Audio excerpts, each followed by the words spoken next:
Water cycle পেলাম, এবার পাতালপুরীর কথার দরকার আছে না নাই? পৃথিবীর একেবারে গভীরতম গভীরে কি আছে এটা কিন্তু কোরআনে নাই। আছে? পৃথিবীর মাঝখানে যে উত্তপ্ত লাভা আর আগুন, এটা আপনারা জানেন?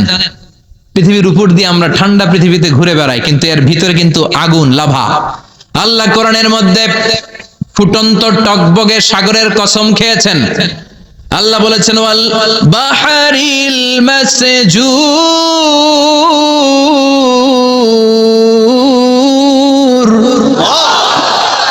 আমি কোরআনের ভেতরে ফুটন্ত টকবগে সাগরের পানির কসম খেলাম। পড়েন সুবহানাল্লাহ। সাগরের পানির ফুটন্ত টকবগে সাগরের পানির কসম। সাগরের পানি আবার ফুটন্ত হয় কি করে? পানি কি হয় ঠান্ডা? পানি কি? কথা বলেন।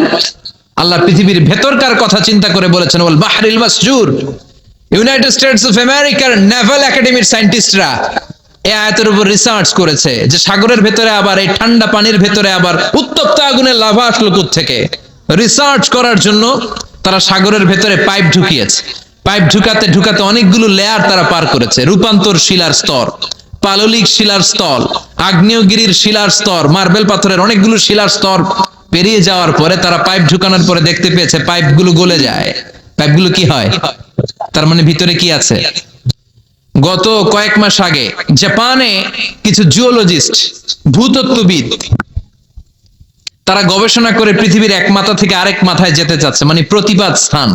বাংলাদেশের এখান থেকে ছিদ্র করলে আপনি দক্ষিণ আমেরিকার চিলির সান্টিয়াগোতে যেয়ে উঠবেন। কথা বুঝতে পেরেছেন? তার মানে বাংলাদেশের প্রতিপাদ স্থান হচ্ছে দক্ষিণ সাউথ আমেরিকার চিলির সান্টিয়াগো। আবার ইন্ডিয়া থেকে ছিদ্র করতে করতে পৃথিবীর আরেক মাথা দিয়ে উঠবেন। সুবহানাল্লাহ বলেন। এটা তারা শুরু করেছে কিন্তু এখনো সফল হয় নাই। ইউএস এর নেভাল একাডেমির সায়েন্টিস্টরা পাইপ ঢুকাতে ঢুকাতে দেখে একটা পর্যায় শেষে পাইপ আর ঢুকানো যায় না। পাইপগুলো পৃথিবীর ভেতরে যেতে যেতে গলে গলে পানি হয়ে যায়। সুবহানাল্লাহ কইবেন না? এই রিসার্চ প্রজেক্টের যিনি চিফ, উনি বললেন bring the water proof pipe from America. America থেকে ওয়াটার প্রুফ পাইপ নিয়ে আস। আমার এমন পাইপ লাগবে গবেষণা করার জন্য যে পাইপ আগুনে জ্বলে না। ওয়াটার প্রুফের মধ্যে আগুন লাগালে আগুন ধরবে? বুলেট প্রুফে বুলেট মারলে বুলেট ঢুকবে? মাননীয় প্রধানমন্ত্রী শেখ হাসিনা যে গাড়িতে করে চড়ে, এটা বুলেট প্রুফ কার? গুলি মারলে ঢুকবে? আবার গুলি মারতে যায় না, 14 গোষ্ঠী উদ্ধার করে ছাড়বে আপনার, খবরদার। তো আমেরিকা থেকে ফায়ার প্রুফের পাইপ নিয়ে আসা হলো। নেভাল একাডেমির চিফ সায়েন্টিস্ট পাইপ ঢুকাতে আরম্ভ করলেন। ঢুকাতে ঢুকাতে পৃথিবীতে কিন্তু অনেকগুলো স্তর আছে। এই যে বালু মাটি, সব কিন্তু বালু মাটি নয়। আপনি খুঁড়তে খুঁড়তে পেয়ে যাবেন পাললিক শিলা, এরপরে রূপান্তরিত শিলা, এরপরে মার্বেল পাথরের শিলা, এরপরে শুরু হবে গরম আগ্নেয়গিরির শিলা। ওই শিলার ভেতরে এমন আগুন আল্লাহ রেখেছে, নেভাল একাডেমির সায়েন্টিস্টরা ফায়ার প্রুফের পাইপ ঢুকাতে ঢুকাতে একটা লেভেল যাওয়ার পরে দেখে যে ফায়ার প্রুফের পাইপও গলে গলে মুহূর্তে পানি হয়ে যায়। তার মানে ভেতরে এমন আগুন আল্লাহ রেখেছে, ওই আগুনের তুলনায় পৃথিবীর আগুনের মতো নয়। ওই আগুনটাই জাহান্নামের আগুন। আবার বিজ্ঞানীরা গবেষণা করে ওই আগুনের মধ্যে মানুষের চিৎকার শুনেছে। এজন্য হাদিসে এসেছে আল্লাহর ওলিরা, মুমিন বান্দারা মারা গেলে তাদের রূহগুলো আকাশে চলে যায়, ইল্লিনে চলে যায়। আর কাফের মুশরিক আর নাস্তিক গুলো মারা গেলে তাদের আত্মাগুলো পৃথিবীর মাঝখানে সিজ্জিনে চলে যায়। ওই সিজ্জিনের ভেতরে আগুন আছে না নাই? চিল্লায় বলেন। তার মানে পাতালপুরীর কথাও আছে, সাগরের কথাও আছে, আকাশের কথাও আছে। কেমন করে দুনিয়াতে আমরা আসলাম সেটাও আছে। এমব্রয়োলজি, ভ্রূণ তত্ত্বের কথা কোরআনে আছে না নাই? পৃথিবীতে আল্লাহ কয়েক সিস্টেমে মানুষ বানালেন। সৈয়দনা আদমকে বানালেন, মাও নাই বাবাও নাই। সৈয়দনা আদম আলাইহিস সালামের বাবার নাম কি? মায়ের নাম কি? মাও নাই বাবাও নাই। আবার সৈয়দনা ঈসা আলাইহিস সালামকে আল্লাহ তৈরি করলেন, শুধু মা আছে বাবা নাই। আবার আমাদের সবাইকে আল্লাহ বানালেন, মাও আছে বাবাও আছে, ঠিক কি না? এরপর আল্লাহ বললেন পানি থেকে আমি পৃথিবীর সব প্রাণগুলারে বানালাম। ওয়াজআলনা মিনাল মাই কুল্লা শাইইন হাইয়া ফালা ইয়াকিলুন। পানির ভেতরে থেকে সব প্রাণের উৎপত্তি পৃথিবীর মধ্যে ঘটিয়ে দিয়েছে কে? বিজ্ঞানীরা স্বীকার করেছে পৃথিবীতে যত প্রাণ পাওয়া যায়, যত প্রাণের ব্লুপ্রিন্ট পাওয়া যায়, সব এসেছে পানি থেকে। চিৎকার করে বলেন কোত্থেকে? পানি নাই তো প্রাণ নাই। পানিও আছে, প্রাণও আছে। কোন সুবহানাল্লাহ। বিজ্ঞানীদের ধারণা তারা ধারণা করে বলেছে পৃথিবীর প্রথম প্রাণীর নাম হচ্ছে অ্যামিবা। কি নাম? ওরা বলেছে এটা এককোষী জীব। It's a very small unicellular organism found ever in the world. পৃথিবীতে পাওয়া প্রথম এককোষী প্রাণীর নাম হচ্ছে অ্যামিবা। এটা এসেছে শৈবালের মতো, এরপরে জুপ্লাংটন, ফাইটোপ্লাংটন, ব্যাকটেরিও প্লাংটন, একটার পর একটা স্পিসিজ প্রজাতি পৃথিবীতে ডেভেলপ করেছে। কোন সুবহানাল্লাহ। এই পানির কথা কোরআনের ভেতরে বলে দিল কে? এজন্য আল্লাহ বললেন ওয়াল কোরআনিল হাকিম, বিজ্ঞানময় কোরআনের শপথ। এই কোরআনটা বিজ্ঞানের ঠাসা। এই কোরআন আশ্চর্যের শেষ নাই। এই কোরআন কোনোদিন পুরাতন হয় না। এই কোরআনের ভেতরে আল্লাহ দিয়েছেন হেদায়েতের মশাল, আর কোরআনটাকে বানিয়েছেন বিজ্ঞানের সুউচ্চ মিনার। জোরে কোন সুবহানাল্লাহ। আল্লাহ তাআলা 7 রঙের পাহাড় এক জায়গায় রেখেছেন। চিৎকার করে বলেন আল্লাহু আকবার। তার মানে বায়োলজির কথাও কোরআনের ভেতরে আছে না নাই? এরপর আল্লাহ বললেন কেমন করে আকাশ থেকে আমি পানি নাজিল করে, এটাও কোরআনে আছে না নাই? আমরা ছোটবেলা পড়েছি ওয়াটার সাইকেল, হাইড্রোলজিক্যাল সাইকেল। কেমন করে সূর্যের তীব্র তাপ সাগর থেকে পানিকে জলীয় বাষ্প করে উপসে নেয়, উপরে নিয়ে সেটাকে পুঞ্জীভূত করে দেয়, ঘনীভূত করে দেয়, মেঘ হয়ে যায়, সেখান থেকে ঝিরিঝিরি ঝিরিঝিরি বৃষ্টি পড়ে, আছে না নাই? আর ওই বৃষ্টির গান আমরা গাই, এই বৃষ্টি ভেজা রাতে তুমি চলে যেও না। ওই বৃষ্টি পেয়ে আল্লাহর কাছে দোয়া করে না। বিশ্বনবী বলেন রহমতের বৃষ্টির নিচে দাঁড়িয়ে কেউ যদি হাত তুলে দোয়া করে, ওই দোয়া কবুল করে কে? আবার আকাশের মধ্যে মেঘের ঘনঘটা দেখলে বিশ্বনবী পেরেশান হয়ে যেতেন, হয়রান হয়ে যেতেন, আর আল্লাহর কাছে বলতেন আল্লাহ এই মেঘ দিয়ে তুমি আমাদেরকে আযাব দিও না, তুমি আমাদেরকে গজব দিও না, তুমি আমাদেরকে শেষ করে দিও না, এই মেঘ থেকে তুমি আমাদেরকে রহমতের বৃষ্টি দাও। পড়ে না আমিন। তারার চেয়ে আরেকটা তারা বড়। এরকম 1000 কোটি তারা মিলে আমাদের গ্যালাক্সি। এই গ্যালাক্সির নাম হচ্ছে মিল্কি ওয়ে। কি নাম?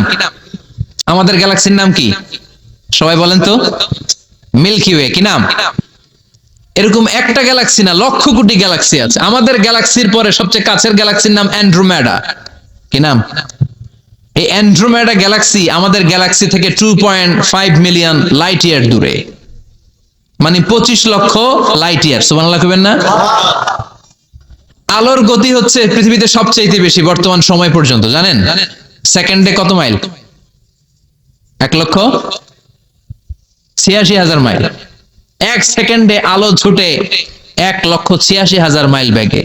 এত বেগের কোন প্লেন বা রকেট নিয়ে যদি আপনি আমাদের গ্যালাক্সি থেকে মিল্কি ওয়ে থেকে অ্যান্ড্রোমেডাতে যেতে চান, তাহলে আপনার 25 লক্ষ বছর লেগে যাবে। সুবহানাল্লাহ বাড়িতে যায় বলেন। এরপর আল্লাহ বললেন ওয়াস-সামা বানাইনাহা বিআইদিন ওয়া ইন্না লামুসিউন।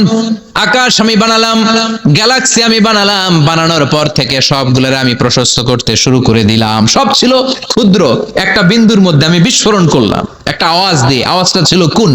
আওয়াজটা ছিল কি? জোরে কোন, আবার কোন। কুন ফায়া ইন্নামা আমরুহু ইযা আরাদা শাইআন আন ইয়াকুলা লাহু কুন ফায়াকুন। আল্লাহ যখন কিছু করতে চান শুধু বলেন কুন, শুধু বলেন বি। কুন মানে বি, ইট ওয়াজ, এটা হয়ে যায়। হও বলতে দেরি। এই মহাবিস্ফোরণের নেপথ্যে যে শব্দটা ছিল সেটা ছিল কুন। সেটা আল্লাহ বললেন ইয়াসিন ওয়াল কোরআনিল হাকিম। বিজ্ঞানময় প্রজ্ঞাময় কোরআনের শপথ। এই কোরআনের ভেতরে আমি কসমোলজির কথা বলেছি, অ্যাস্ট্রোলজির কথা বলেছি, জিওলজির কথা বলেছি, ফিজিক্সের কথাও বলেছি। সুবহানাল্লাহ। ফিজিক্স মানে কি? পদার্থ। পদার্থের সবচেয়ে বড় উপাদান হচ্ছে লোহা। লোহার কথা কিন্তু কোরআনে নাই। আছে? কই আছে? হ্যাঁ, সূরাতুল হাদিদ, লোহার নামে একটা সূরা দিয়েছে আল্লাহ কোরআনে। সুবহানাল্লাহ পড়বেন না? সূরার নাম সূরাতুল হাদিদ। সূরার নাম কি? চিল্লায় বলেন সূরার নাম সূরাতুল হাদিদ। হাদিদ মানে লোহা। আল্লাহ বললেন ওয়া আনজালনাল হাদিদা ফীহি বাসুন শাদীদ।